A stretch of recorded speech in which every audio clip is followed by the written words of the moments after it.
Bismillahirrahmanirrahim. Assalamualaikum warahmatullahi wabarakatuh.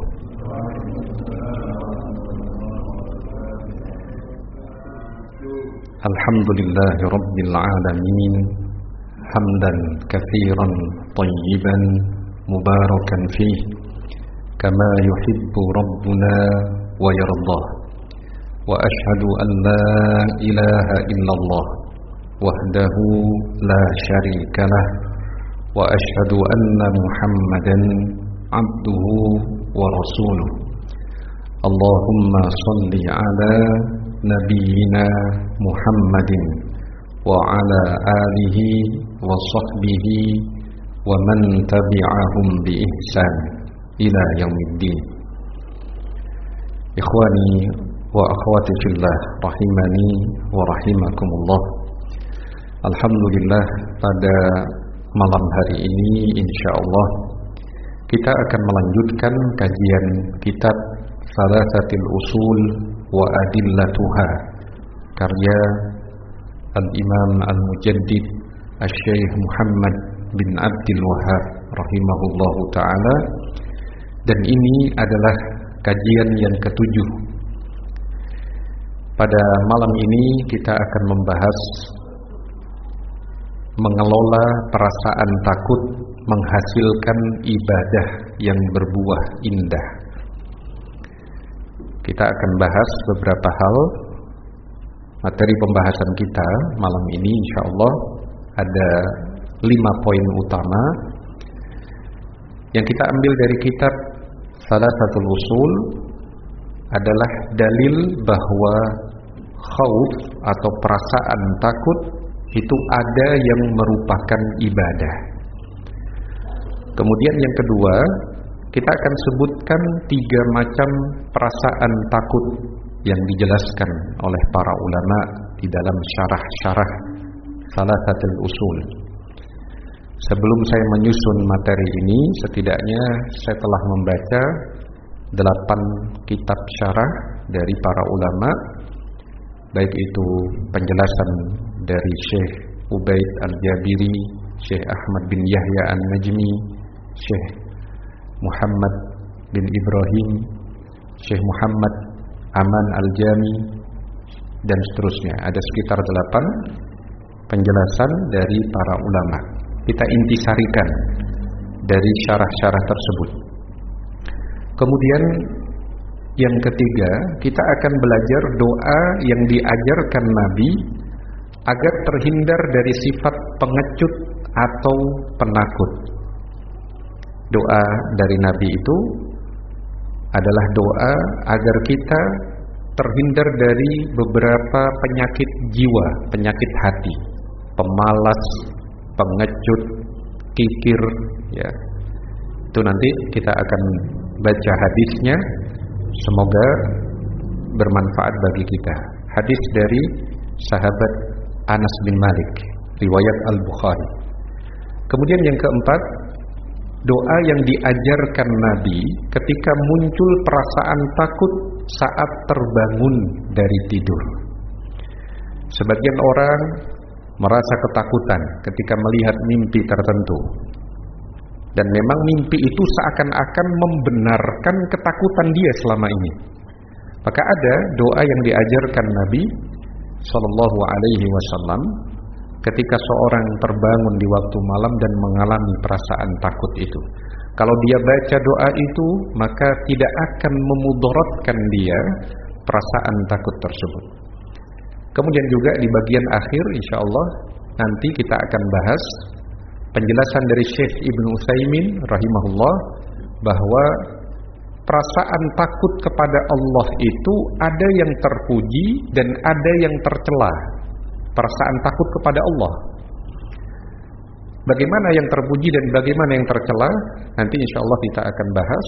Dan ini kita kutip dari syarah beliau ketika menjelaskan Thalathatul Usul. Nah, semoga Allah Ta'ala memberikan taufik dan pertolongan kepada kita. Pembahasan yang pertama adalah yang kita baca dari kitab Thalathatul Usul, dalil bahwa khauf adalah ibadah. Wa dalilul khawfi qawluhu ta'ala fala takhafuhum wa khafuni in kuntum mu'minin. Dalil khawf, kalau khawf itu adalah ibadah, ya, adalah firman Allah, fala takhafuhum wa khafuni in kuntum mu'minin.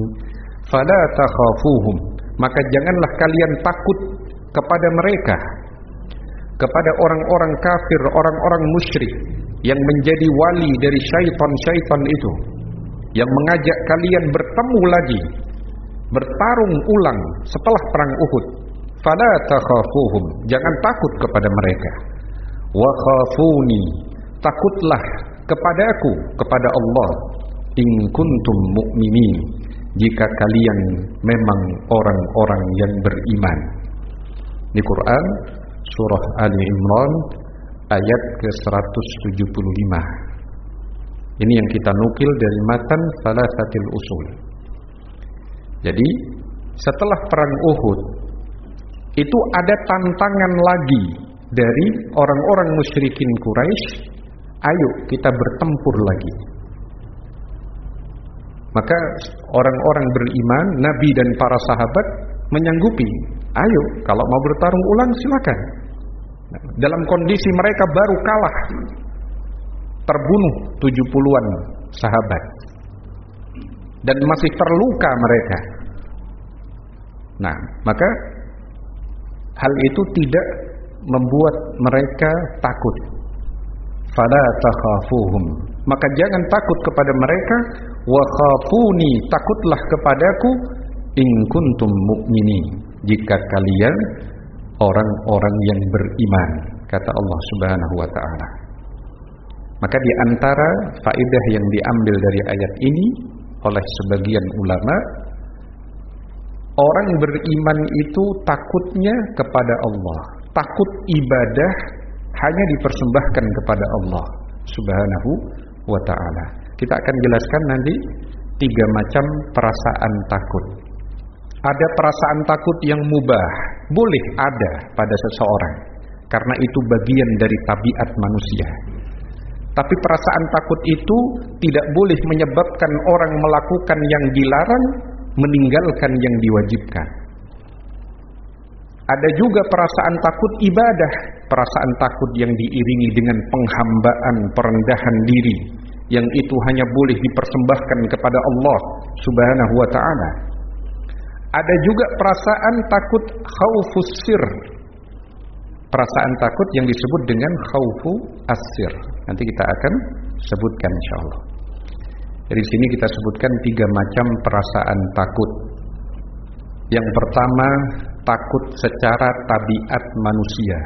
Memang Allah jadikan bagian dari sisi kemanusiaan kita, ada sisi takut kepada hal-hal tertentu. Itu disebut dengan khauf tabi'i, takut secara tabiat. Contoh, takut api, khawatir terbakar. Takut tenggelam ketika berada di sungai yang dalam atau danau yang dalam, lautan yang luas. Takut serangan binatang buas. Takut dibunuh oleh penjahat misalkan. Itu khauf tabi'i, takut yang diperbolehkan secara tabiat manusia. Apa dalil yang menunjukkan ini dibolehkan? Di antaranya adalah firman Allah Subhanahu wa ta'ala ketika Allah menceritakan keadaan Nabi Musa alaihi salam. Ketika ada orang yang menyampaikan kepada Nabi Musa bahwa Fir'aun dan tentaranya sudah mulai berkeinginan menangkap Nabi Musa karena sudah membunuh seorang dari orang Kibti yang bertengkar dengan Bani Israel, satu dari Bani Israel, disebut oleh Allah, fakharaja minha khaifan yataraqqab, maka keluarlah Musa dari Mesir itu khaifan, dalam keadaan takut, yataraqqab, sambil terus mengawasi sekitar. Mungkin mereka akan menangkap saya. Ada kekhawatiran. Maka Allah sebutkan ini bukan sebagai celaan kepada Nabi Musa. Allah ceritakan situasi pada waktu itu untuk menunjukkan bahwa perasaan takut ini boleh manusiawi, sehingga membuat Nabi Musa berhijrah dari Mesir ke Madian, melakukan perjalanan sekitar 8 hari, tidak sempat makan dan minum kecuali hanya mengambil dedaunan dari pohon untuk beliau makan, dengan hanya membawa pakaian yang beliau pakai saja. Nah, fakharaja minha khaifan yataraqqab. Itu menunjukkan bahwa secara asal takut yang seperti ini boleh saja. Munculnya takut itu enggak disalahkan, karena itu tabi'i. Perasaan takut yang tidak tercela selama tidak sampai menyebabkan melakukan yang haram dan meninggalkan kewajiban. Nah, jangan sampai menyebabkan seorang melakukan yang haram dan meninggalkan kewajiban. Orang takut dengan bencana alam, saking takutnya kemudian dia tidak mau sholat, padahal dia bisa sholat dalam kondisi disesuaikan. Ada sholat khauf bagi orang-orang yang takut. Jangan tinggalkan sholat meskipun sholatnya kemudian disesuaikan dengan keadaan. Kalau sampai dia meninggalkan sholat, maka yang terlarang itu adalah karena dia meninggalkan kewajiban itu, bukan karena perasaan takutnya. Nah, ini macam perasaan takut yang pertama, khauf tabi'i. Macam perasaan takut yang kedua itu adalah khauf ibadah, perasaan takut yang bermakna ibadah. Takut dalam hal-hal yang hanya Allah saja yang mampu untuk melakukannya. Jadi khauf ibadah itu adalah takut dalam hal-hal yang hanya Allah saja yang mampu untuk melakukannya. Contoh, takut Allah menimpakan kemudaratan atau penyakit pada dirinya karena Allah yang maha mampu untuk melakukan itu. Takut Allah hilangkan keberkahan dalam rizkinya, takut kepada Allah. Takut jangan sampai Allah menimpakan azab kepada dia. Itu takut yang selayaknya hanya ditujukan kepada Allah Subhanahu wa ta'ala. Maka itu takut ibadah. Nah, ada unsur perendahan diri di situ. Takut ibadah ini hanya boleh dipersembahkan kepada Allah. Kemudian yang ketiga, macam takut yang ketiga adalah khauf sir, takut tersembunyi. Tidak jelas secara langsung sebab takutnya itu apa, tapi karena kita ditakut-takuti, karena kita diintimidasi, kita jadi takut juga, padahal kadang tidak beralasan takut kita. Contoh, takut terhadap jin, takut terhadap syaitan, takut terhadap penghuni kubur, khawatir jika tidak menunaikan haknya ia akan menimpakan kemudaratan pada dirinya. Nah, maka takutnya ini seharusnya dipersembahkan untuk Allah Subhanahu wa ta'ala. Ketika dia misalkan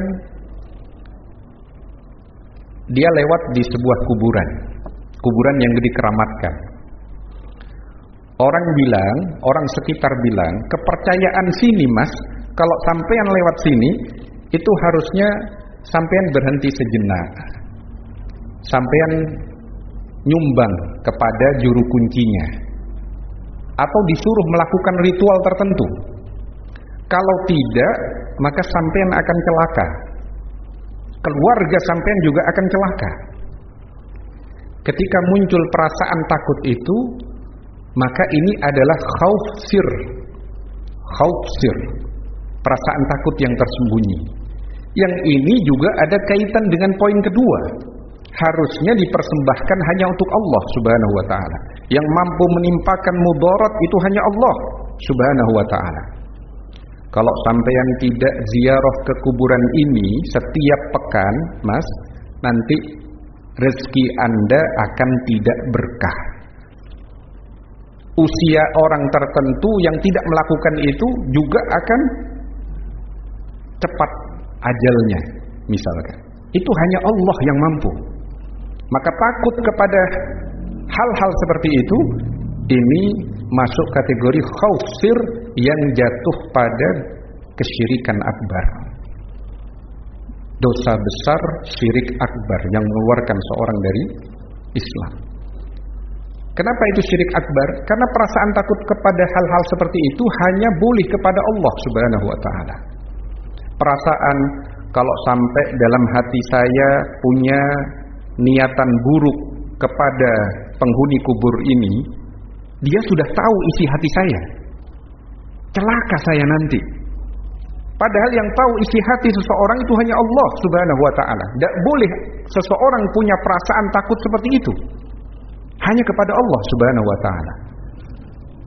Nah, ketika seseorang lewat di sebuah tempat, kemudian dia sampai harus memotong kerbau, kepalanya ditanam, atau menghuni rumah baru, misalkan menghuni rumah baru. Kalau tidak ditanam, misalkan dia sembelih seekor ayam atau seekor kambing, kemudian ditanam kepalanya di tempat tertentu, biasanya nanti akan diganggu. Nah, maka yang seperti ini sudah bukan hanya perasaan takut yang terlarang, lebih dari itu masuk kategori dia mempersembahkan sesuatu kepada selain Allah dengan penyembelihan itu. Padahal penyembelihan itu hanya boleh kepada Allah Subhanahu wa ta'ala, hanya boleh dipersembahkan untuk Allah Subhanahu wa ta'ala. Nah, ini ada 3 macam perasaan takut. Ada khauf tabi'i yang itu mubah, tetapi khauf tabi'i itu jangan sampai membuat seorang meninggalkan kewajiban. Khauf tabi'i, orang takut kalau ikut perang kena panah, meninggal, terluka. Tapi ketika terkena seruan jihad, jangan mundur dari seruan jihad itu. Dia persiapkan secara matang apa yang bisa dia persiapkan, kendaraannya, persenjataannya, dia persiapkan. Nah, tapi kalau sampai dia mundur, tidak mau berangkat jihad, berarti khauf tabi'inya itu membuat dia kemudian berlanjut melakukan hal yang dilarang, tidak melakukan kewajiban. Perasaan takutnya tidak disalahkan. Tapi ketika dia meninggalkan kewajiban, dia melakukan yang haram, itulah yang masuk kategori terlarang. Yang kedua, takut ibadah. Perasaan takut dalam hal-hal yang hanya Allah saja yang mampu untuk melakukannya. Ini hanya boleh dipersembahkan kepada Allah, perasaan takut yang juga diiringi perendahan diri dan pengagungan kepada Allah Subhanahu wa ta'ala. Kemudian yang ketiga, khausir, takut kepada jin, kepada syaitan, khawatir dia akan menimbulkan mudarat dalam hal-hal yang hanya Allah saja yang mampu melakukan itu. Nah, maka ini termasuk dalam kesyirikan akbar.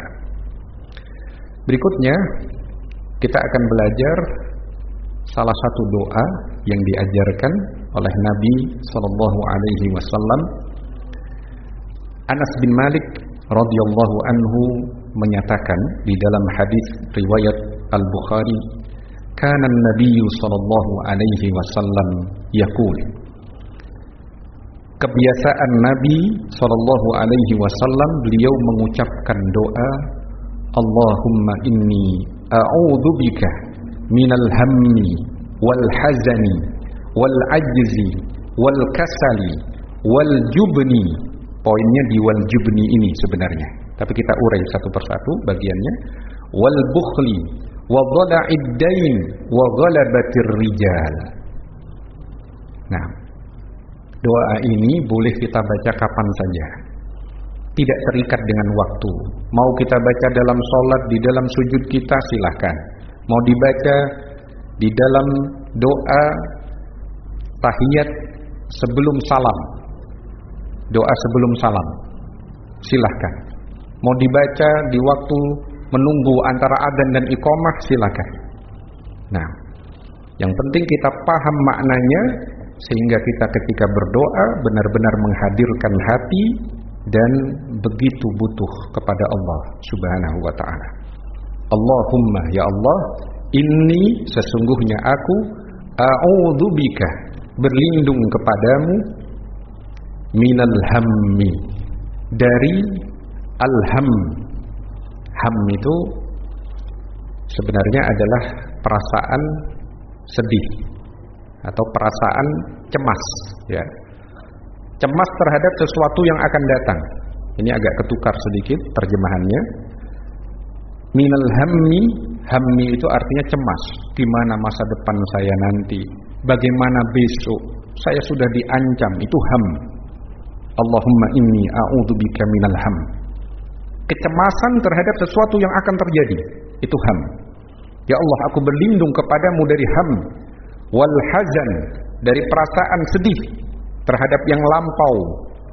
Ingat terus dengan hal-hal yang sudah lewat, menjadi bagian dari kesedihan dia. Wal ajzi, dan sikap lemah. Sikap lemah. Punya keinginan tapi lemah dia. Nah, wal ajzi, lemah. Untuk melakukan kewajiban dia lemah. Sedikit saja dihalangi oleh orang dengan ucapan, kok kamu ke masjid? Kok kayak orang yang gak ada kerjaan, gak ada kesibukan lain, misalkan. Sudah berjalan kebaikan itu, putus semangat, patah semangat dia hanya dengan ucapan, lemah. Wal ajzi, wal kasali, malas. Dia mampu sebenarnya, tapi dia tidak ada keinginan. Lemah keinginannya. Ya Allah, aku berlindung kepadamu dari perasaan cemas, perasaan sedih, perasaan lemah, perasaan malas, wal jubni, dan perasaan penakut, perasaan pengecut. Nah, wal bukhli, dan aku berlindung kepadamu dari perasaan kikir, bakhil, sulit mau berbagi. Nah, wa dhala'id dain, aku berlindung kepadamu ya Allah dari terlilit hutang, sampai dikejar-kejar orang, dimintai hutang, terus memberatkan. Wa ghalabatir rijal, dan dalam kondisi ditindas oleh para lelaki. Aku berada di bawah kekuasaan mereka, tidak punya kemampuan untuk memilih apa yang harus aku perbuat. Aku ditindas oleh mereka, di bawah kekuasaan mereka. Mereka zalim kepadaku. Aku berlindung dari itu semua ya Allah. Allahumma inni a'udzubika minal hammi wal hazan wal ajzi wal kasal wal jubni wal bukhli wa dhala'id dain wa ghalabatir rijal. Masya Allah. Kalau semua poin-poin ini dikabulkan oleh Allah, orang akan menjadi pribadi yang tentram, tenang. Tidak ada yang ditakutkan kecuali Allah Subhanahu wa ta'ala. Dia akan menjadi seorang yang giat, rajin untuk segala kebaikan. Dia juga akan menjadi orang yang dermawan, mudah memberikan kebaikan bagi sekitarnya. Nah, ini hadis riwayat Al-Bukhari dari sahabat Anas bin Malik radhiyallahu anhu. Kemudian juga ada doa yang diajarkan oleh Nabi sallallahu alaihi wasallam ketika muncul perasaan takut saat terbangun dari tidur. Nabi sallallahu alaihi wasallam di dalam hadis riwayat At-Tirmidzi bersabda, "Idza fazi'a ahadukum fin naum falyaqul a'udzu bikalimatillahi tammati min ghadabihi wa iqabihi wa syarri ibadihi wa min hamazatis syayatin wa an yahdurun fa innaha lan tadurrah." Idza fazi'a ahadukum, jika salah seorang dari kalian merasa takut, fin naum, ketika bangun dari tidurnya, falyaqul, maka ucapkan, a'udzu bikalimatillahi tammati, aku berlindung dengan kalimat-kalimat Allah yang sempurna, min ghadabihi, dari kemurkaannya, wa iqabihi, dari hukumannya, wa syarri ibadih, dan dari keburukan para hambanya, dari kejahatan para hambanya, wa min hamazatis syayatin, dan dari keburukan, dari waswas atau bisikan syaitan, wa an yahdurun, jangan sampai ia hadir mencelakakan aku ya Allah. Fa innaha lan tadurrah, kata Nabi sallallahu alaihi wasallam, sesungguhnya hal itu tidaklah memudaratkan dia. Ini hadis riwayat At-Tirmidzi, dihasankan oleh Syekh Al-Albani.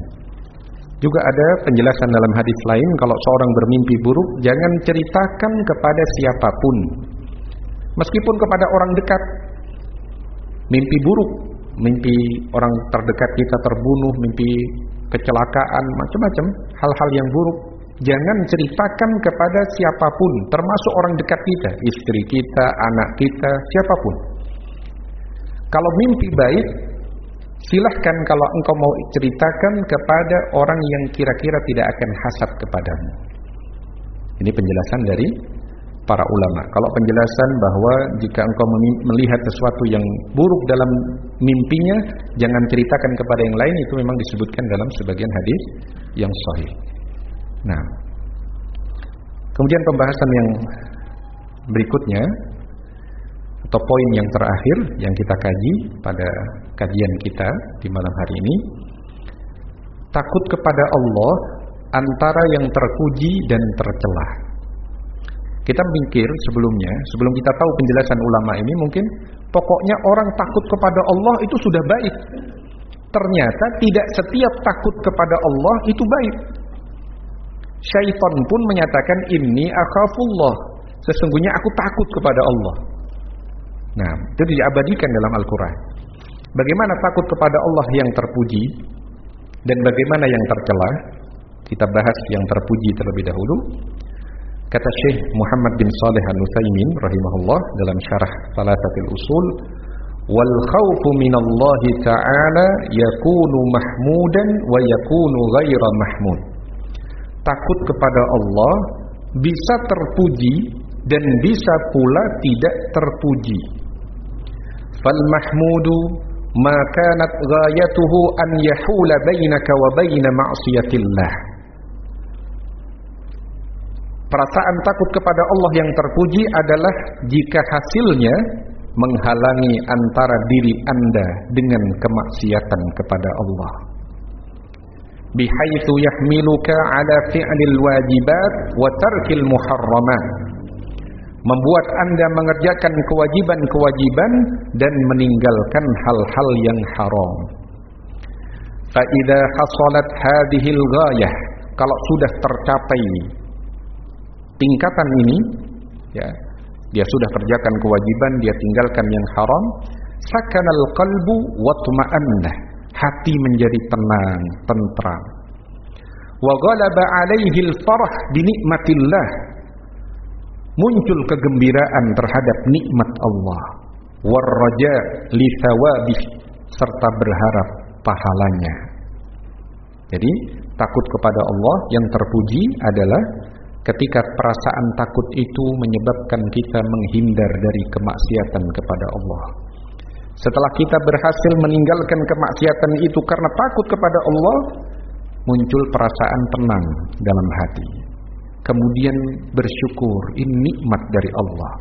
Allah yang selamatkan saya untuk tidak melakukan maksiat ini.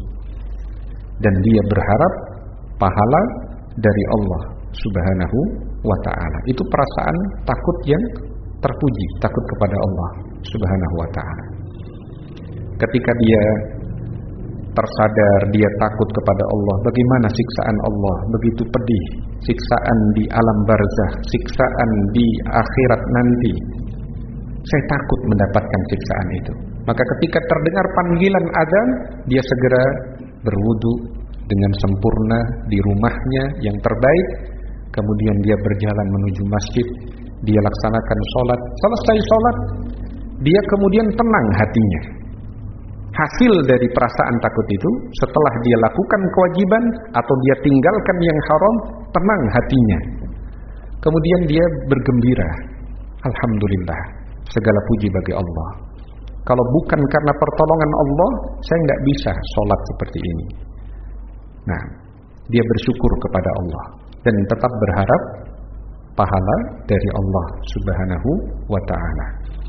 Kemudian yang terakhir pembahasannya adalah takut kepada Allah yang tercela. Wa ghairul mahmudi ma yahmilul 'abda 'alal ya'si min rauhillah wal qunut wa hina idzin yatahassarul 'abdu wa yankamishu wa rubbama yatamada fil ma'siyah liquwwati ya'sihi. Wa ghairul mahmud, perasaan takut kepada Allah yang tidak terpuji, ma yahmilul 'abda 'alal ya'si min rauhillah, yang membuat seorang hamba putus asa dari rahmat Allah. Wa hina idzin yatahassarul 'abdu wa yankamish, dalam kondisi itu ia sangat menyesal dan meringkuk, menahan diri. Wa rubbama yatamada fil ma'siyah liquwwati ya'sihi, yang kadangkala berakibat ia melakukan kemaksiatan karena begitu besarnya perasaan putus asa tersebut. Jadi perasaan takut kepada Allah yang tidak terpuji atau yang tercela adalah ketika takut itu membuat kita putus asa dari rahmat Allah Subhanahu wa ta'ala, sampai dia kadang depresi, menahan diri, tidak keluar kamar, terus meratapi, sampai berakibat dia meninggalkan kewajiban atau melakukan kemaksiatan karena saking besarnya perasaan putus asa itu. Contohnya seperti apa? Contoh dahulu ketika di masa jihad pertempuran orang-orang di Ambon, sebagian kaum muslimin melawan orang-orang kafir yang memerangi Islam pada waktu itu. Di pasukan kaum muslimin itu ada seorang yang baik, seorang lulusan pondok pesantren diminta untuk jadi pimpinan pasukan. Kemudian dia menjalankan tugasnya dengan baik sebagai seorang pimpinan. Ya, karena sama juga pasukan-pasukannya dibagi menjadi ada regu, ada peleton, ada kompi, dibagi-bagi juga. Nah, dia jadi salah satu pimpinan itu. Kemudian dalam sebuah pertempuran, dalam kondisi genting dia melarikan diri. Dia melarikan diri dari medan pertempuran. Kemudian ia tersadar, ini dosa besar. Seorang yang lari dari medan pertempuran itu dosa besar, kecuali seorang yang mundur sejenak, bergabung dengan pasukan yang lebih besar, melakukan pukulan balik. Dan itu disebutkan dalam Al-Quran. Nah, atau melakukan siasat mundurnya itu bukan mundur terus, tapi sekedar masuk ke wilayah lain untuk memukul balik dari wilayah yang lain. Itu diperbolehkan.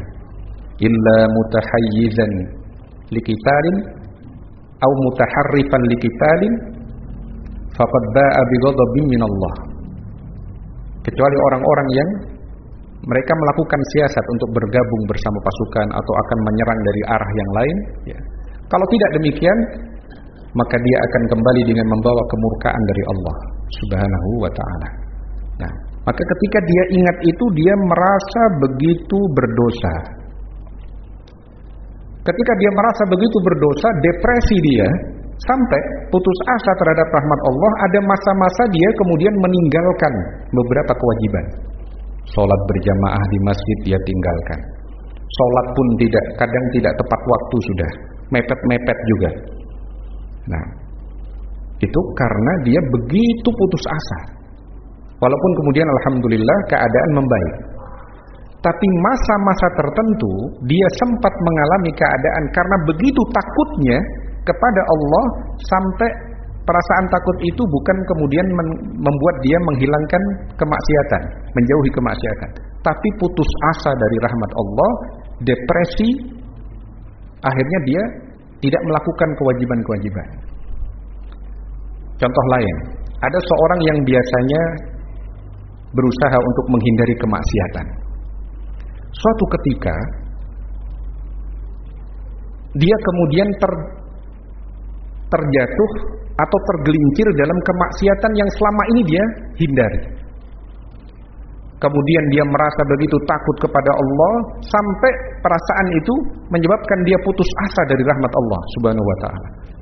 Sama, akhirnya dia depresi, mengurung diri di kamar, dia tidak melakukan kewajiban-kewajiban karena merasa dirinya sakit hatinya. Aku begitu berdosa di hadapan Allah Subhanahu wa taala. Apakah Allah akan mengampuni dosaku? Nah, tetapi batasannya berlebihan.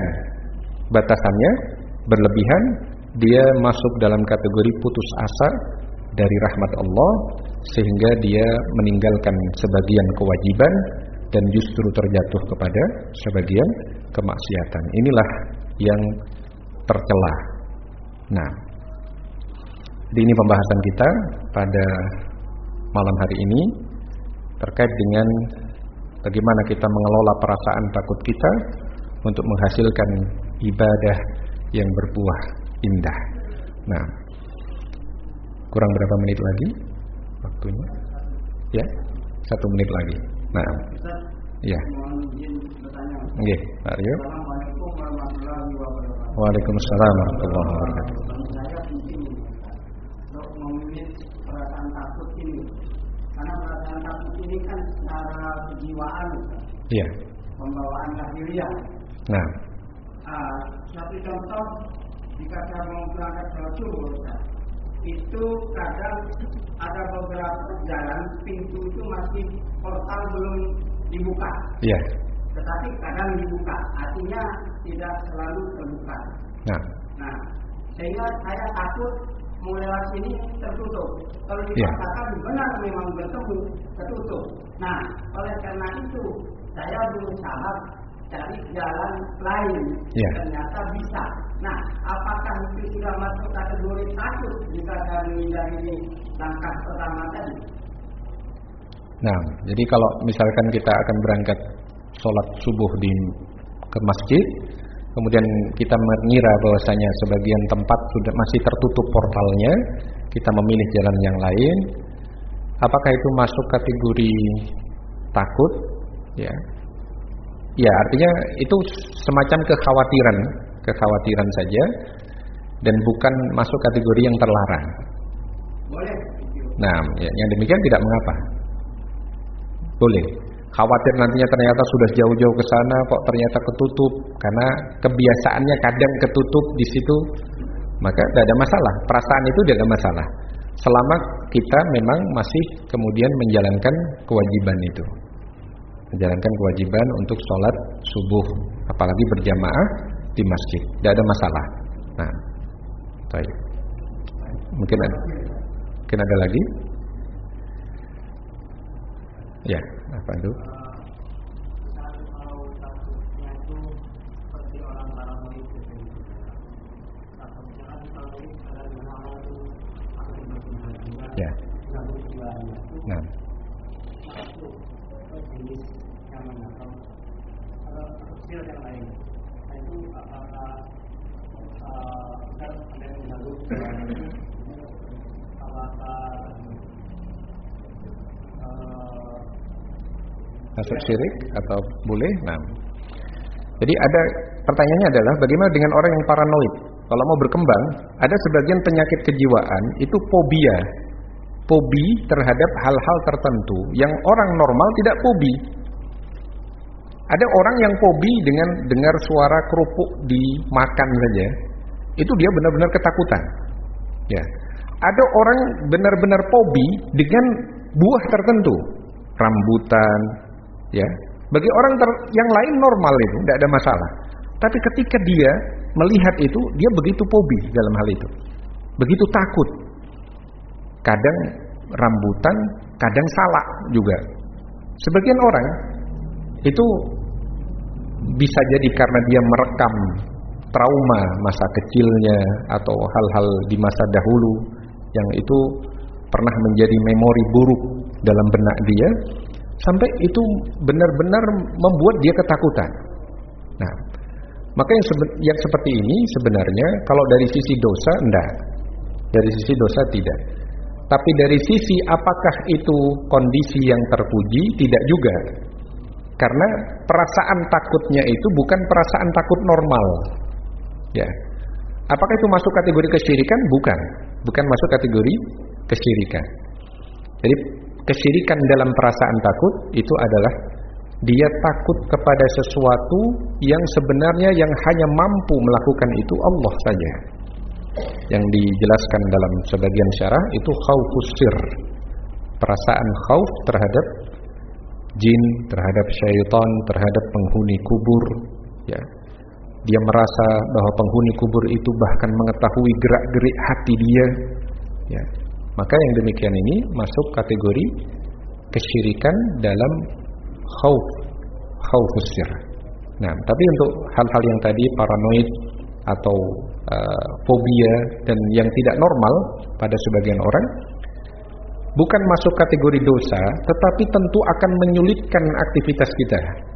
Tentu akan menyulitkan aktivitas kita, tidak seperti orang-orang yang normal. Tetapi dengan salah satunya dengan banyak berdoa kepada Allah, dengan bacaan zikir yang diajarkan Nabi sallallahu alaihi wasallam,